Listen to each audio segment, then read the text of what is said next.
Good morning class. कल हमने अपने लेक्चर में देखा था general introduction of reproduction in organism from chapter 1 life span. आज हम देखेंगे असेक्सुअल रिप्रोडक्शन के कुछ टाइप्स जो बाकी हैं। कल देखा था बाइनरी फिशन और budding in binary fission in amoeba and budding in east, ये कल हमने देखा हुआ था। अब आज हम देखेंगे वेजिटेटिव रिप्रोडक्शन। सी देखिए, वेजिटेटिव रिप्रोडक्शन क्या होता है in plants. The units of vegetative propagation such as runner, sucker, rhizome, tuber, offset, bulb, ये सब जो होते हैं वो क्या करते हैं capable of giving rise to the new offsprings. इनको हम बोलते हैं वेजिटेटिव प्रोपोग्यूल्स। ये जो पार्ट्स होते हैं राइजोम, शकर, ट्यूबर, ऑफसेट, बल्ब, ये जो पार्ट्स होते हैं किसी भी प्लांट के, इनको हम बोलते हैं vegetative propagules. In general vegetative reproduction क्या होता है। See, vegetative reproduction is any form of asexual reproduction occurring in plants in which new plants grows from the fragment of the parent plant or the specialized reproductive structure। मतलब कि किसी भी fragment से या फिर किसी भी स्पेशलाइज रिप्रोडक्टिव स्ट्रक्चर से अगर किसी प्लांट्स को ग्रो करते हैं हम, तो वो होता है वेजिटेटिव रिप्रोडक्शन। इसमें क्या होता है, in this type, multicellular structures detach from the parent and develop into the new individuals that are genetically identical to the plant। मतलब क्या है, जो स्ट्रक्चर्स अलग से ऑब्टेन होते हैं प्लांट्स बॉडी पर, कहाँ कहाँ हो सकते हैं वो, रूट वाले पार्ट पे, शूट वाले पार्ट पे, राइजोम, शकर, रनर, यहाँ वाले पार्ट पे जो न्यू बॉडी ऑब्टेन होती है उसको हम पेरेंट बॉडी से डिटैच करके पूरी तरीके से अलग से ग्रो कर सकते हैं। इसके कुछ एग्जांपल्स दिए हैं, like propagation by the potato tuber, bryophyllum buds of leaves, ये इसके एग्जांपल हैं। अब देखिए, आपकी बुक में एग्जांपल दिया हुआ है vegetative propagules in the angiosperms figure 1.4 में। इसमें सबसे पहले एग्जांपल दिया हुआ है ए में आइज ऑफ पोटैटो। सी, ये पोटैटो का डायग्राम दिया हुआ है।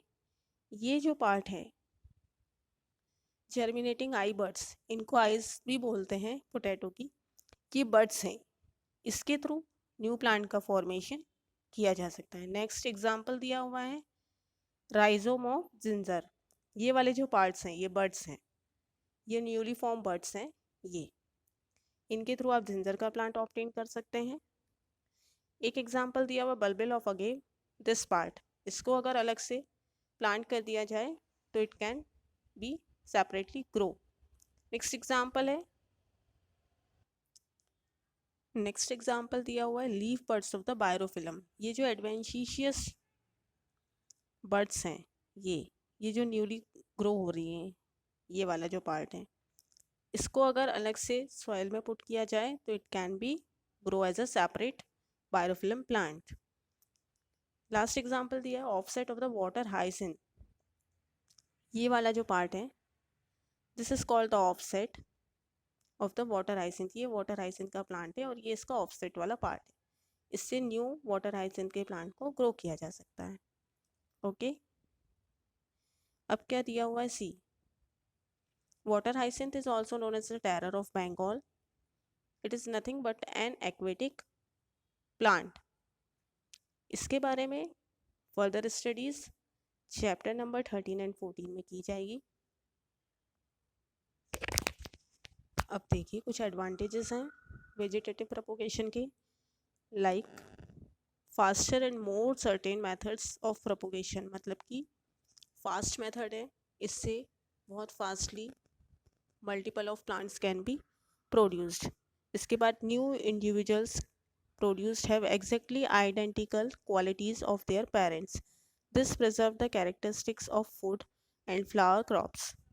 मतलब जो क्वालिटीज़ हैं बहुत अच्छी होती हैं, सिमिलर होती हैं उनके पेरेंट्स के, और इसकी वजह से जो फ्लावरिंग क्रॉप्स होती हैं या फिर फूड क्रॉप्स होती हैं उसमें ये बहुत इजीली बहुत अच्छे से इसको फॉलो अप किया जा सकता है। इसके बाद वेजिटेटिव प्रोपोगेशन के थ्रू अगर हम किसी प्लांट्स को प्रोड्यूस करते हैं तो उसमें जो सीड्स की क्वालिटी होती है वो वायबल नहीं होती। वायबल सीड्स मतलब कि वायबल सीड्स वो होते हैं जिनमें जर्मिनेटिंग जो कैपेसिटी होती है वो बहुत अच्छी होती है, और यहाँ पर जर्मिनेटिंग कैपेसिटी अच्छी नहीं होगी सीड्स की, तभी वो वेजिटेटिव प्रोपोगेशन को अच्छे से पॉसिबल है कि वहाँ पर वेजिटेटिव प्रोपोगेशन की जो प्रोसेस है वो अच्छे से हो सके, क्योंकि जर्मिनेटिंग सीड्स जहाँ पे होंगे वहाँ पे सेक्सुअल रिप्रोडक्शन की प्रोसेस स्टार्ट हो जाएगी, और ये कौन सा टाइप है, असेक्सुअल रिप्रोडक्शन का टाइप है। तो यहाँ पर सीड्स कैसे होते हैं, नॉट हैव वायबल सीड्स, जो भी प्लांट्स प्रोड्यूस होते हैं उनके सीड्स वायबल नहीं होते हैं। इसके बाद क्या है, the flowers produce are superior quality, जो फ्लावर्स प्रोड्यूस होते हैं वो बहुत ही अच्छी क्वालिटीज़ के होते हैं। अब कुछ डिसएडवांटेजेस भी हैं, अभी हमने एडवांटेजेस देखे थे, अब हम डिसएडवांटेजेस देख लेते हैं। See what are the disadvantages. सबसे पहला तो इंक्लूड्स ओवर क्राउडिंग। क्यों, क्योंकि सेम प्लांट से कंटिन्यूसली उसके किसी भी वेजिटेटिव प्रोपोग्यूल्स वाले पार्ट से कंटिन्यूस प्रोपोगेशन की प्रोसेस हो रही है, मतलब कि कंटिन्यूस प्रोडक्शन हो रहा है किसी न्यू प्लांट्स का, इसकी वजह से ओवर क्राउडिंग होने के चांसेस ज़्यादा होते हैं। वहाँ पर कोई भी जेनेटिक वेरिएशंस नहीं होती हैं, सो प्लांट्स के पास क्या है, less adaptable in to environment, वो लेस एडेप्टेबल होते हैं इन्वायरमेंट की। क्यों, क्योंकि वहाँ पे कोई भी वेरिएशंस नहीं है, कोई भी चेंजेस नहीं है। वेरिएशन नहीं होना मतलब कि कोई भी चेंजेस नहीं है। चेंजेस नहीं है तो वो सेम इन्वायरमेंट में सेम फील्ड पर इजीली ग्रो किए जा सकते हैं, बट अगर किसी अदर फील्ड में उनको ग्रो किया गया या किसी अदर इन्वायरमेंट में हम उनको ग्रो करते हैं तो उनके जो एडेप्टेशन के चांसेस हैं, मतलब जो ग्रो होने के चांसेस हैं, वो बहुत लेस हो जाते हैं। The disease of the parent plants are transfer to the offsprings. Parent plant के डिसीज जो हैं वो ऑफिस स्प्रिंग्स में इजीली ट्रांसफ़र हो जाते हैं। क्यों, क्योंकि वो जेनेटिकली आइडेंटिकल होते हैं पूरी तरीके से। सो जो भी डिसीज़ है वो पेरेंट प्लांट में अगर होगा तो वो ऑफिस स्प्रिंग्स में ईजिली कैरी हो जाता है। नेक्स्ट है, वहाँ पर कोई भी वेरिएशंस नहीं होती, no variations. Plants can be easily decayed. Decayed मतलब क्या, प्लांट्स बहुत जल्दी ख़राब हो सकते हैं। क्यों हो सकते हैं प्लांट्स ख़राब, क्योंकि जो प्रोपोग्यूल्स वाले पार्ट होते हैं लाइक शूट, बड, लीफ, स्टेम, रूट, तो ये वाले पार्ट्स जो है यहाँ पर कंटिन्यूसली प्रोपोगेशन की प्रोसेस चल रही है, मतलब कंटिन्यूसली एक न्यू प्लांट्स को ग्रो किया जा रहा है, उसकी प्रोसेस से multiple of plants are growing.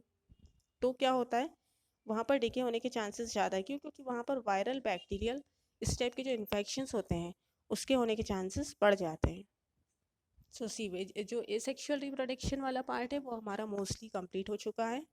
ये वाला पार्ट जो है पार्ट 1.1। अब नेक्स्ट जो है वो सेक्सुअल रिप्रोडक्शन हमको देखना है, वो हम नेक्स्ट लेक्चर में डिस्कस करेंगे। तब तक आप लोग इतने जितना भी आपको अभी तक एक्सप्लेन किया है उसके प्रॉपर नोट्स बना लेना and keep it with you. Thank you.